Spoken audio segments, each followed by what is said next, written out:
Bienvenue ici à Vitrolles, sur le plateau de l'Arbois. On va faire le tour du proprio de la MG Marvel Air. C'est parti!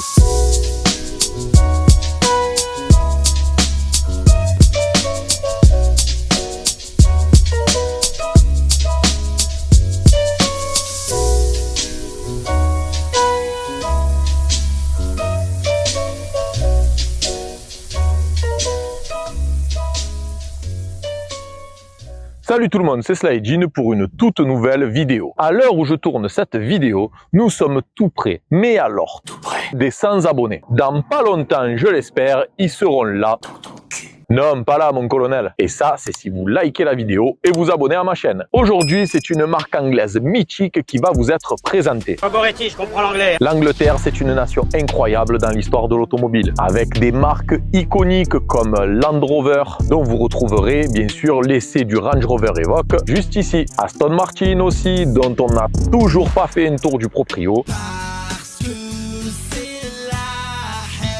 D'ailleurs, si vous avez une Aston dans votre garage, petit mail à contact.letourduproprio@gmail.com et on s'organise ça rapidement. L'Angleterre, c'est aussi un pays de fous du volant et de passionnés de voitures, car c'est l'endroit en Europe où vous aurez le plus de facilité à faire homologuer les pires dingueries automobiles. Par exemple, là-bas, une marque comme Morgan peut fabriquer, homologuer et vendre des voitures en bois. En vrai bois, je précise. D'ailleurs, si vous avez une Morgan dans votre garage, fondée en 1924, la MG Motors pour Maurice Garage, rien à voir avec AMG de chez Mercedes, est un constructeur anglais qui a été racheté des milliards de fois au gré de faillites, de difficultés financières par des consortiums, des marques, des groupes, dont BMW. Encore. Je vais pas vous faire toute l'histoire. C'est un bordel. Tout ça pour vous dire qu'aujourd'hui, MG, ça appartient à un groupe chinois. Et ils ont tout délocalisé en Chine. Les enculés. Oui, mais au final, ils font comme tout le monde. Et surtout, ils font ce qu'ils veulent. On va donc vous présenter aujourd'hui un véhicule qui n'a rien à voir avec l'histoire d'MG. Je te demande pardon? Qui est à l'opposé de tout ce qu'a pu faire la marque dans son histoire. Pardon? Et oui, MG Motors, depuis sa création en 1924, année de naissance de Charles Aznavour, année aussi d'anniversaire de Michel de Rucker qui fêtait ses 80 ans, a fabriqué pendant toute son histoire des sportifs avec des moteurs thermiques et à des prix corrects. Bon, si on accepte certains modèles badgés MG, mais fabriqués par d'autres marques. Et dans cette vidéo, c'est un gros SUV 5 places électrique, toujours à un tarif abordable, qu'on va vous présenter, la MG Marvel Air. C'est parti, on vous emmène faire le tour du proprio.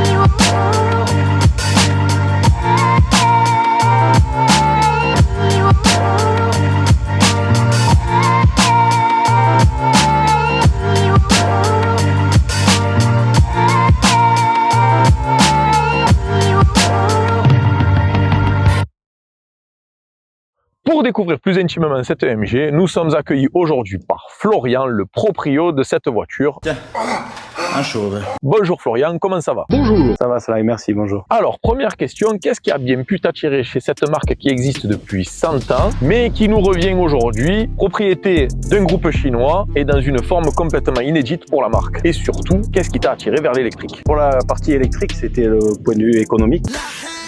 Parce que je fais beaucoup de kilomètres par rapport à mon travail, 70 km aller, 70 km retour tous les jours, donc question d'économie, d'autant plus qu'à mon travail j'ai un chargeur, donc ce qui fait que ça me permet d'économiser. Radin.com. Après, la deuxième partie, c'est que je préfère des SUV à voitures classiques ou des grosses berlines. Et donc mon choix s'est vite attiré sur la MG parce que au niveau rapport qualité-prix, au niveau d'équipement qu'elle a, le tarif était vachement attractif. Ok, alors pourquoi une voiture aussi grande? Parce qu'elle fait quand même 4,67 m de long cette voiture. C'est pas un complexe. Elle est énorme! J'ai 2 enfants et puis voilà, tu sais ce que c'est dans les enfants, les poussettes, les sacs, puis les courses, et puis Voilà, puis j'ai toujours aimé être dans un habitat assez spacieux, voilà, exactement. Et la concurrence, du coup, est-ce que tu as hésité avec d'autres modèles avant de jeter ton dévolu sur celle-là? Ouais, je te cache pas, alors je vais pas critiquer parce que je sais que t'en as une, j'étais attiré sur Tesla. Tu peux, y a pas de souci. Mais alors Tesla, parce que bon, il y avait le modèle SUV, mais qui est petit comparé au MG. Pour moi, avec mon fils, on était à fond sur Tesla. On disait Tesla, papa, Tesla. Mais en fait, on s'est aperçu qu'on en voyait beaucoup. Alors c'est pas qu'on aime la rareté ou quoi que ce soit, mais on s'est dit putain, c'est peut-être un petit peu quelque chose. Et puis après, ce qui nous a beaucoup décidé, c'était sur l'intérieur. L'intérieur ressemble plus à une voiture traditionnelle, malgré qu'il y ait ce grosse tablette en plein milieu, avec un compteur devant le conducteur. Bien sûr. Et d'ailleurs, tu disais que l'intérieur ressemblait plus à celui d'une voiture conventionnelle. Même la ligne globale de la voiture ressemble plus à une voiture conventionnelle. Et je la trouve personnellement beaucoup plus rassurante que les partis pris stylistiques et surtout aérodynamiques de Tesla qui ont démontré leur efficacité, mais qui la font ressembler plus à une soucoupe volante qu'à une voiture. Exactement. On a des poignées fleurantes, des vitres teintées à l'arrière et un éclairage full LED qui donne vraiment une impression de haut de gamme. Et on le verra par rapport au tarif. C'est carrément incroyable, mec. Il y a qu'un truc qui est pas full LED, c'est la plaque. Ah ouais, ben, Ils ont mis 2 ampoules. Qu'est-ce que tu avais avant comme voiture? Alors avant, j'avais un Ford Kuga, un diesel. Ouais. Avant ça, j'avais eu un Evoque, diesel. Moi, des SUV, quoi. Des SUV ou 4x4. T'es bête. Toujours resté dans ce catégorie. D'accord. Ouais. Alors, elle est beaucoup critiquée pour son coffre qui est petit par rapport à la catégorie. On est sur les équivalents de berline compact parce qu'il fait un peu plus de 400 litres, il me semble. Est-ce qu'il vous suffit quand vous partez en voyage ou Effectivement, il est assez petit. Comme ma bite. Bon, l'avantage, c'est qu'on a un petit coffre à l'avant. Ouais, qui permet de mettre une petite valise ou alors les câbles de charge. Ouais. Et je te cache pas que, ouais, effectivement, partir en vacances, ça serait très compliqué. C'est pas un véhicule que l'on se sert pour les vacances, hein, qu'on soit clair. J'ai pas eu encore le courage de m'aventurer à faire beaucoup de bornes. T'es bête. Maxi 300, Ouais. c'est déjà très bien. Allez, c'est le moment maintenant de passer à l'intérieur de ce MG Marvel Air et on peut admirer vraiment cet intérieur très flatteur avec des détails, des surpiqûres un peu partout sur le cuir. Toi qui viens du thermique et de voiture avec des boutons partout, Florian, qu'est-ce que ça t'a fait la première fois dans cette voiture avec un écran absolument immense au milieu? Je te cache pas, j'étais un petit peu désorienté. J'ai dit l'habitude des boutons partout. Exactement. Voilà. Et là, c'est là qu'on a découvert que, comme le téléphone en fait, des menus, des sous-menus, comment désactiver des petits trucs qui sont en plus là, des réglages de la clim. Et mais où la clim? Puis voilà, petit à petit, tu prends l'habitude, quoi. Alors moi, cette profusion de boutons, je m'en suis plaint sur toutes les voitures qui n'en ont plus, parce que je trouve personnellement que c'est un gros défaut en termes de sécurité. On peut voir ici sur ta voiture, par exemple, que les commandes de clim sont positionnées tout en bas de l'écran. Est-ce que tu t'es bien habitué à les repérer? On s'y est fait. Ouais.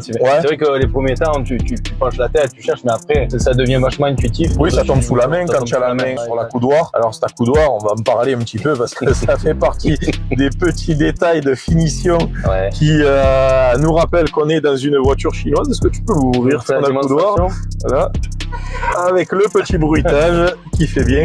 Mais l'autre côté, ça ne le fait pas. Alors, autre pingrerie qu'on peut retrouver sur cette MG, c'est les flancs des sièges avant qui ne sont pas en cuir. En fait, ici, MG fait l'économie d'un petit bout de cuir, on a du tissu, alors que tout le reste du siège, lui, est en cuir. Radin.com. Alors, ce qui fait rire aussi généralement sur les voitures chinoises, je sais pas si tu l'as repéré, mais est-ce que tu as constaté des fautes de traduction dans le système d'infotainment ou tu n'en as pas constaté? Non, honnêtement, non. Alors, je sais qu'il paraît qu'il y a des possible. dingueries. Alors, le système de retenue d'urgence, ça, à mon avis, ça doit être le système de freinage d'urgence. Non, alors justement, c'est le premier truc que ma femme désactive quand elle rentre dans le véhicule. En fait, c'est le franchissement de ligne. D'accord, ok. Et sur ces modèles-là, je te cache pas que franchement, tu prends un bon coup.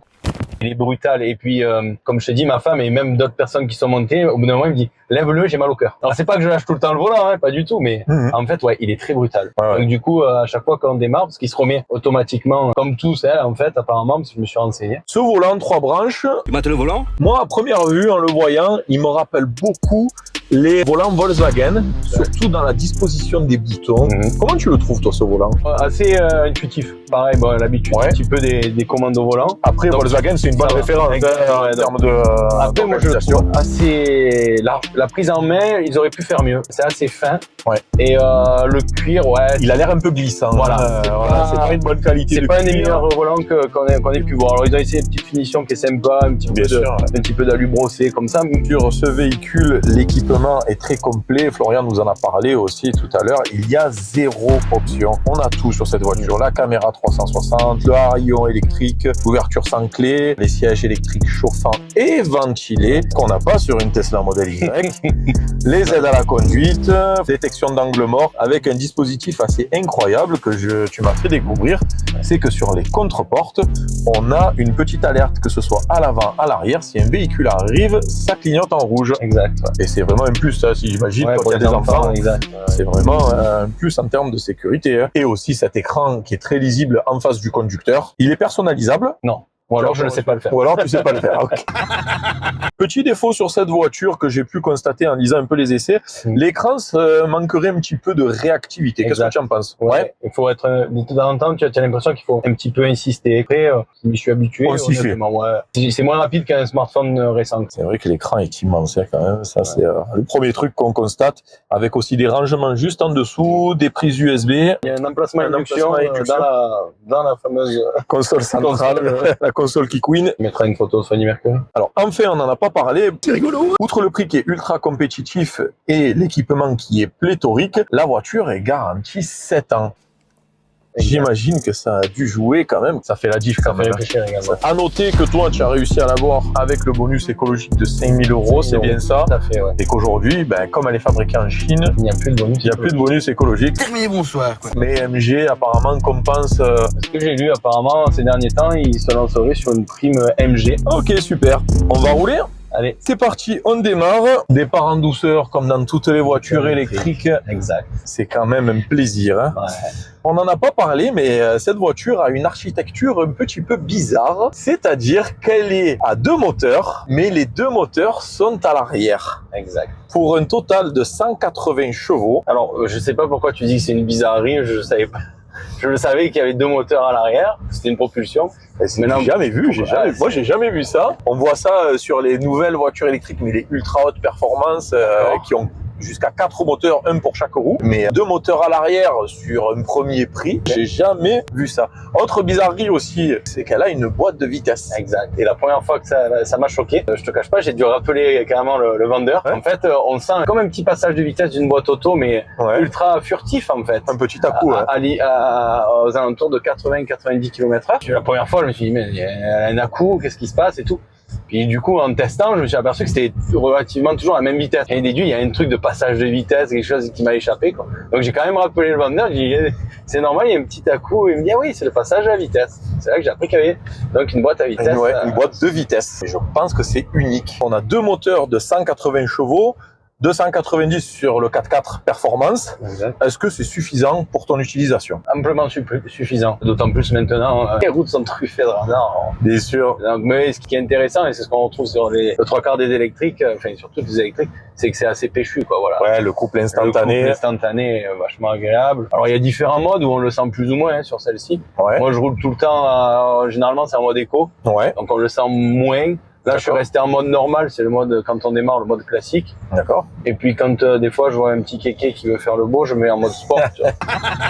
Histoire d'y montrer que mon gros SUV, il a de la patate. Elle est énorme. Ah, les moteurs thermiques, ils ont pas ça. Mais, on peut pas enlever aux voitures électriques leur couple instantané qui permet, avant de calmer les kékés, de dépasser en vraiment toute sécurité, en toute sérénité, quand on est sur une départementale ou une nationale. Surtout, par rapport aux autres électriques, elle est légère. Elle pèse 1 tonne 8. Pour une voiture normale, c'est lourd. Mais pour une voiture de ce gabarit avec les batteries, c'est incroyable, mec. Est-ce que le poids est gênant? Tu le sens quand tu prends une route, une nationale, quand tu... Non, j'ai senti une fois quand j'ai pris trois passagers derrière, et 3 adultes. D'un assez beau gabarit. Et là, j'ai senti vraiment que le poids était sur l'arrière par rapport aux batteries. D'accord. Parce que limite, presque à la limite des amortisseurs. D'accord. Les moindres bosses, ça tapait fort, quoi. On était en mode sport, du coup, Ouais, à l'arrière. c'était moi, sport à la limite Guardini, quoi. J'ai un ami qui l'a essayé, qui est pilote de rallye. Et là, à l'intérieur, c'est un nouveau grip spécial Dakar. Et je lui ai dit, vas-y, essaye de t'amuser. Il m'a dit, effectivement, c'est vachement péchu et tout. Par contre, il m'a dit, elle a un super gros défaut, c'est qu'il y a tout le poids sur l'arrière, justement, parce qu'on parlait du poids tout à l'heure. Ouais. Et elle a tendance, si tu attaques fort un virage, façon pilote, il dit l'avant il part. Ouais, à sous-virer. Mais il part de suite l'avant. Ouais.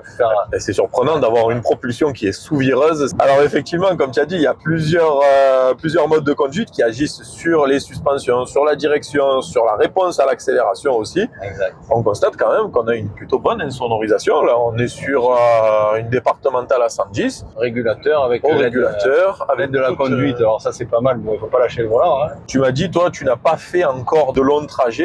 On va parler un petit peu de son gros défaut qui empêche en fait de faire des gros trajets, c'est sa puissance de recharge. Elle est limitée à 92 kW. J'en ai parlé dans la vidéo pour savoir si vous étiez prêt pour passer à l'électrique. 92 kW, c'est très faible pour envisager des longs trajets. Ouais, exact. Et le temps de recharge qui est trop long. Donc voilà, des trajets, moi, le plus que j'ai fait, c'est jusqu'à 300 km, on va dire dans les Cévennes, des choses comme ça, ou les Alpes. On a une maison de campagne dans le centre de la France, et là, de suite, ça commence à être compliqué. Faire 700 km, je me suis pas encore aventuré. Coach, tu as gardé un modèle On a gardé diesel. le Kuga. Tu as gardé le Kuga. Oui. Ok, le Kuga diesel qui est toujours là pour le plaisir de madame tous les jours. L'autonomie sur ce modèle 2 roues motrices est limitée à 402 km. En plus, sur autoroute, comme tout le monde le sait, l'autonomie, c'est pas 400 km. On est plus de 150 km, je pense. Maxi 300. Ouais. Le 100 à 0%. On a une sortie qui s'approche et on va écouter le bruit du clignotant qui, semble-t-il, t'agace légèrement. Ah, c'est dégueulasse. C'est dégueulasse. En fait, c'est un vieux relais qui colle, quoi. C'est à l'ancienne. Même une Super 5 qui fait un plus gros bruit. C'est vrai que là... Alors, il y a des super bruits, genre, t'as pas la ceinture, ça fait un bruit vachement mélodieux. Et alors, le clignotant. Nicolas. La voiture prend un peu de roulis, on roule pas vite. Et elle penche un petit peu quand même. Hein. Par contre, les sièges sont quand même très confortables. Hein. Ouais, tu es maintenu quand même. Après, le bruit augmente quand même. Elle est silencieuse jusqu'à 120, 125. Ouais. Après, quand même, tu commences à avoir un peu Les bruits d'air surtout. les hein. bruits d'air, exact. Ouais. Alors, le test, c'est une voiture qui est de conception de 2018. C'est pas étonnant qu'on sente les bruits d'air à partir de 110, 120, parce que je crois que les limitations de vitesse en Chine sont plus basses qu'en France. Entre la conception d'un véhicule qui est fait pour le marché chinois, ah oui, effectivement, hein, les bruits d'air, on les entend plus au-delà de 110, 120 km/h. C'est abominable. c'est abominable, passer 120, Ouais, j'étais à ouais. 125. C'est horrible. Ça la rend encore moins agréable pour un long trajet. Long hein. trajet, ouais. Le fait qu'elle soit sous-vireuse, du coup, justifie quand même la présence des Michelin Primacy 4 qui tiennent relativement bien le parquet. Mais c'est des très bons pneus, d'autant plus que, comme tu as pu le dire tout à l'heure, j'ai 47 000 km. C'est toujours les pneus d'origine. Hein. Et ils sont loin, loin du témoin. Ouais. Et, que de l'autoroute à 110. Ah, ce clignotant, je m'en rappellerai. Encore merci Florian, vraiment, pour ce tour du proprio ultra complet de la MG Marvel Air qui va sans doute aider grandement les futurs potentiels acheteurs de ce modèle. Et nous, on se retrouve au bureau. Salut. De retour au bureau pour faire le bilan de ce tour du proprio du MG Marvel Air de Florian. J'en profite, faites comme lui, envoyez-moi par mail votre voiture en photo, histoire qu'on puisse convenir d'un tour du proprio ensemble. L'adresse contact.letourduproprio@gmail.com. Cette voiture anglaise au fort accent chinois coche toutes les cases du banger. Je suis stupide, moi. C'est un SUV carrosserie plébiscité partout dans le monde, plus léger que la concurrence avec un poids sous les 2 tonnes, plutôt consensuel dans son style à l'intérieur comme à l'extérieur sans révolutionner le genre, suffisamment performant pour une utilisation tranquille en bon père de famille, putain quelle expression de bâtard, avec un comportement suffisamment sain du moment qu'on ne le brusque pas, ultra équipé avec des options inédites dans cette gamme de prix parfois mal faites malheureusement, une garantie de 7 ans ou 150 000 km et enfin un tarif ultra compétitif à partir de 44 500 € hors bonus, hors remise. D'ailleurs, en ce moment, MG il vous offre une prime de 10 000 € pour l'achat d'une MG Marvel Air. C'est dire les marges d'enculé qui se font quand même. Mais le tableau n'est pas tout rose puisqu'il faudra composer avec une finition et un assemblage certes en progrès par rapport à l'image qu'on peut avoir des productions chinoises, mais avec quelques détails ou pingreries comme cet accoudoir central qui... Un écran peu réactif qui centralise toutes les commandes, donc adieu les boutons. Une fabrication hors Union Européenne qui la prive du coup du bonus écologique. Un coffre dans la moyenne très basse de la catégorie, équivalent de celui d'une Peugeot 308. On a aussi des aides à la conduite parfois mal faites, parfois brutales, qui révulsent les proprios, tout comme le SAV qui peut avoir tendance à balader ses clients pendant plusieurs mois. Aussi, on n'a pas parlé de l'application MG eSmart ou iSmart. Welcome in Marseille, ladies and gentlemen. C'est assez compliqué avec des notes catastrophiques sur le Play Store, surtout quand on compare à la concurrence. Tous ces défauts énumérés ne sont rien en comparaison avec la vitesse de recharge dite rapide de 92 kW qui fait peur aux proprios au point qu'ils ne l'envisagent absolument pas pour faire un trajet à travers la France. Comptez en effet 40 minutes pour récupérer environ 200 km d'autonomie sur autoroute. Ça fait beaucoup là, non? La concurrence directe autour de 45 000 € fait mieux, voire beaucoup mieux. Ça part de 130 kW pour la Nissan Ariya et le BMW iX1, iX2, et c'est déjà à chier, jusqu'aux 350 kW proposés par les constructeurs coréens Hyundai Ioniq 5 qui a EV6. Entre les deux, on retrouve la Volvo XC40, le Renault Scénic, Peugeot i3008, Tesla Model Y, Volkswagen ID4, Skoda Enyaq 4, bref, 92 kW. C'est nul! Et pourtant, cette MG Marvel Air correspond parfaitement à l'usage qu'en fait Florian. C'est une familiale qui avale sans sourciller les 140 km quotidiens qu'il fait pour aller au travail. Et ça lui permet de faire des économies monstrueuses. En atteste les plus de 45 000 km faits en un an. En résumé, on a une voiture qui sait tout faire correctement sans exceller forcément nulle part, taillée pour les trajets de moyenne distance, et si vous êtes comme Florian, vous ne la regretterez pas. Voilà, c'était Slyjin pour ce tour du proprio. Encore un grand merci à Florian qui a été ultra complet. C'était parfait. Merci à vous de me suivre, on est plus de 100 abonnés aujourd'hui et il faut que ça continue. Abonnez-vous, likez la vidéo et partagez l'amour et la passion de l'automobile. Encore Merci! et comme le dirait Forrest Gump, Bye bye, Jenny! ciao.